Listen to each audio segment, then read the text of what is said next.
Well, the question gets asked to me all the time, what management area is the best to hunt? And it doesn't matter what state you're in, whether you're in Florida, Georgia, New York, all the way into Washington. No matter what state you are in the U.S., you're going to have some public grounds within an hour of your place of residence. So with that said, I got 5 things here that should be able to help you in picking the management area that fits your needs the best. This all works for me, and I'm confident it's going to work for you. So with that said, we're going to get in this video, and hopefully you'll be able to take some good notes from this. So get your notepad out, get your mental notepad out, whatever you're using, and let's get started. So the first thing I want to go over is distance. And I put that as number 1 because that's a topic that I wanted to put the most attention on at the beginning. And like I had already said, no matter what state you're in, you're going to have some public land within an hour of you. Now the access in that public land can of course vary dramatically, but most states, well all states, you're going to have within an hour of where you are some sort of public ground you can hunt. But if the public ground you're picking is too far from where you live, then obviously that's going to hinder you on how much time you're going to be able to go out, put boots on the ground, scout, and of course your hunt days. So I find it extremely important to have a handful of management areas that you've picked out that you are willing to drive to, that you can put all your focus in.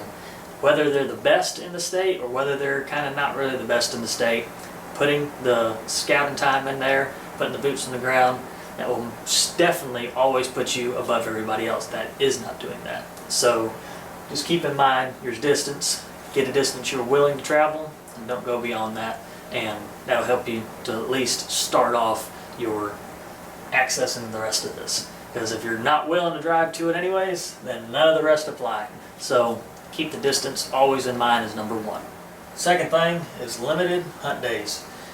Limited hunt days can play a big role in the pressure that a particular management area experiences. For instance, we have a management area about 30 minutes from my house, and the archery season, anybody can hunt it. It's about a week and a half long, and then after that they have about a 2-week break, and it's muzzleloader that are quotas for just a few days, then it shuts down for another week or 2, then it's quota again for a muzzleloader for just a few days, and then that's it. So it's extremely limited hunts, but it's one of my favorite management areas to hunt just because the deer don't have that much pressure. So I tend to see a lot more deer in that place, and the bucks that have been killed out of there have some very high quality. So that same goes with Georgia, not just here in Florida where I'm at, but I've got some management areas in Georgia that I like to hunt, and there are some absolute giants that are killed out of there, and a lot of them killed because the pressure is so limited, because the dates are so limited that people can get in there. So that's one thing to keep in mind when you're searching for a management area. Once you get your distance set and you get management areas picked out, see if they've had some limited hunt days in there, some where maybe there's non-quota versus having to have quota, or if they're all just quotas, open, public, whatever. This video in particular though, we are talking about management areas that do not require quotas to hunt every single hunt. So with that said, you got your distance, you've picked them out, now check your limited hunt days, and in my opinion, for a majority of the time, and this of course can go so many different directions based on location of this management area and how big the management area is, as well as what I'm leading into with number 3 of public access, all can play a major role in how well that management area is going to be managed for better deer hunting. So definitely keep that in mind, your limited hunt days. The fewer hunt days mean fewer deer getting killed, the fewer hunters going in. All in all, majority of the time is always going to be a better option to have the least amount of hunt days as possible. So with that said, distance, limited hunt days. Another thing that I pay close attention to is public access. What I mean by just general public access is exactly that. Even during the off season, are people allowed to go in there, ride their horses, ride ATVs, ride around on the cars, go for walks, etc. Put pressure, because all of that is pressure in some sense to these deer. Now granted, they're not people going out sitting in stands, sitting in a spot for hours at a time like us hunters are, but it is still forms of pressure, and of course majority of the time people doing anything other than hunting are not really trying to be quiet either. So you definitely have that form being pushed on the deer. So and that's one thing I always pay attention to. Now granted, a lot of management areas, at least here in Florida, they are open pretty much all year long for some sort of access. They could be locked up gates and you can go in there, but you just have to walk the entire thing if you want to go in. And then there's others that are prohibited of any public access until either the hunt day starts, the day before, or the weekend before. So check your management area, check the brochure, no matter what state you're in. That of course will tell you what the public access is for that particular management area. But definitely one thing you want to keep in mind, just to have that little extra nugget on your checklist of trying to pick what management areas would be best for you. You've got your distance of ones picked out, which of course is the top of them all, because no matter how good a management area is, if you're not willing to make the distant drive to it regularly like you need to, or that you would be best off doing with being able to do more scouting than just showing up to hunt, then none of it matters if they're too far for you anyways. But if you got your distance right, you found some limited hunt days, and now you got one that has very strict public access, you're already leading into being one of the better management areas for you to hunt. Another big key factor I pay attention to is number 4, check harvest data.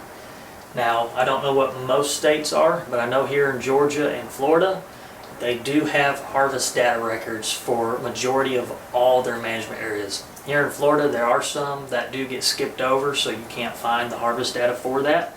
But from my experience so far, it seems like at least in Georgia, a majority of all the management areas, or really all the management areas that I've tried to look for, they all have harvest data available to the public. Pretty much all in Florida do, but some that don't have check stations or national forest lands, they do not have any data in regards to harvest. So that's one thing to definitely pay attention to, because if you have a place that has high hunt days and there's not much getting killed out of there, that does not necessarily mean that the hunting is not ideal. But in another sense, if you've got a management area that has very limited hunt days and has a high harvest record for the amount of days that people are getting to hunt, then obviously that's going to turn your attention to that area more so than the place that has higher hunt days but less harvest. So definitely one thing to check out that will absolutely help you pick a better management area for your hunt. It's check harvest data, and that can be found at your DNR site or at myfwc.com for here in Florida. And as I stated, I know for a fact it goes for Georgia and Florida. We have these harvest data. I'm not sure for other states, but I'm pretty confident that most would have data for their management areas. You can always just call your local DNR and somebody I'm sure will be able to help you with that. So got your distance, limited hunt days, public access, check harvest data. We're going to go to number 5, which is have options. Now when it comes to having options, I always have at least 2 management areas that I have plenty of options to hunt for a day that I have coming up that I have off that I'm able to hunt. What I mean by that is, let's say I'm going hunting next weekend, I have off, but the wind isn't going to be right for me to be able to hunt the stands that I want to hunt on management area 1. So instead, I have management area 2 that the wind is going to be perfect to hunt those stands in that location.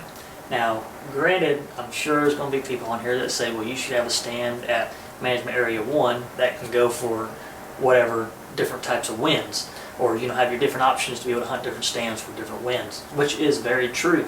You want to have different options on one management area where you can go to, whether it's bad wind, somebody beat you there and you're not able to get in, or just for a simple fact, they're all bad. So with that said, have your options. Try to have at least 2 management areas in your back pocket that you can take advantage of, just in case the wind's bad, you're not able to hunt it, you can at least go to option B. And then of course, most importantly, when management area 1 is closed, management area 2 might be open. So those are other things to take into effect with the whole situation there. Just put your research in, put your time in, have options. There's nothing wrong with having options. Having A, B, C, D, E, F, G options available if you can. Where I'm located here in Florida, I'm blessed to be able to have about 7 different management areas all within an hour and a half drive of my house. So I do have plenty of options. Now granted, I only hunt about 3 of those management areas out of the rest, just for the simple fact the 3 that I hunt are plenty good for my liking, so I have no desire to go anywhere else. And they're the closer ones to me, so it all works out good. So with that said, you've got your distance, your limited hunt days, public access, check your harvest data. I will say that again very strongly, check your harvest data. And then of course, have options. Nothing wrong with having different options in different management areas. It will be a big role in helping you to be able to have more hunting days available to you. Now with all that said, I hope this video helped you out. This was kind of just a quick set video that I thought about today that I wanted to try to take advantage of while I had the time. I hope I went over some of these options good for you. If you have any questions in regards to any of these or any extra questions that I didn't go over that you would like some answers to, feel free to drop them in the comment box below, and I will definitely be able to help you out and answer them the best that I can. If you have any suggestions for a video topic that you would like for me to cover in regards to whether it be just something like this, what management areas to pick, could be like my last video, which was the 5 tips to help you better your deer hunting. Anything in regards to such like that, I will put it up on this drawing board as soon as I get it all figured out in my head, and I will certainly bring it to you and try to help you out the best I can. Hope you enjoyed this video. Make sure you like and subscribe if you haven't already. God bless you, and I will see you in the next video.